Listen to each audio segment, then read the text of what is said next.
Ja, meine Lieben, ihr habt in der letzten Vergangenheit wieder fleißig Fragen an uns gestellt, die wir vielleicht bisher noch nicht beantwortet haben. Einfach aus dem Grund, dass wir immer eine FAQ-Runde machen, indem wir alle Fragen von euch auswerten und dann jetzt Rede und Antwort für euch stehen. Und alle Fragen richten sich zum Thema Haarsysteme, Befestigung, Pflege und natürlich das Wichtigste, der Halt, hält es auch beim Sport und natürlich die Kosten.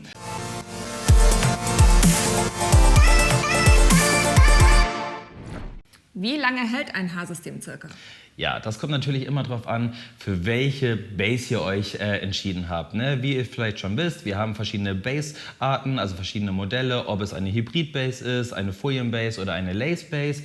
Und davon ist auch ein bisschen so die Dichte abhängig. Das bedeutet, hast du eine dünne Folie mit weniger Dichte, ist natürlich die Haltbarkeit nicht so lang, als wenn du eine dickere Folie hast mit mehr Dichte. Und so ist das gleiche auch mit Lace. Das heißt, es gibt eine Swiss Lace und eine French Lace. Und in der Regel sagt man, dass eine Swiss Lace einfach weniger Dichte beinhaltet. Und somit würde die Swiss Lace weniger lang halten als eine French Lace mit einer höheren Haardichte.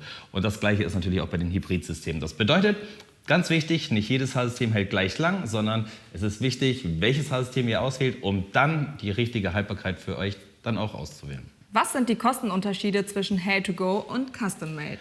Also man kann auf jeden Fall schon mal festhalten, dass unsere Hay-to-Go-Systeme günstiger sind als unsere Custom-Made-Systeme.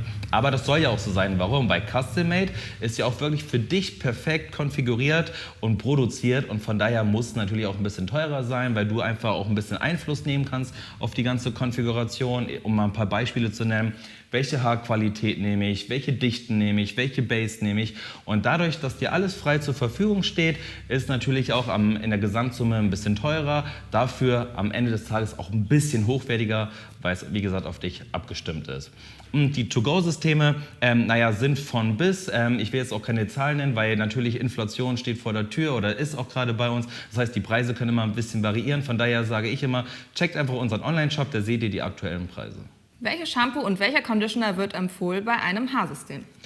Die Frage kann ich beantworten, aber würde ich ungern, weil ich glaube, da ist Janet euer Fachmann. Von daher gebe ich die Frage einmal direkt zurück an dich. Ja, also am besten ist natürlich, ihr wendet unser Kernshine Shampoo, Conditioner und die Maske an, damit ihr die möglichst beste Pflege für euer Haarsystem habt und ihr so lange wie möglich natürlich die Haltbarkeit auch verlängern könnt und die Haare lange schön bleiben. No? Genau. Aber man bedenke wirklich nur für die Pflege.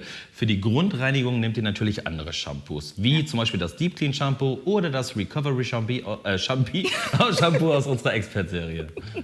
Shampoo.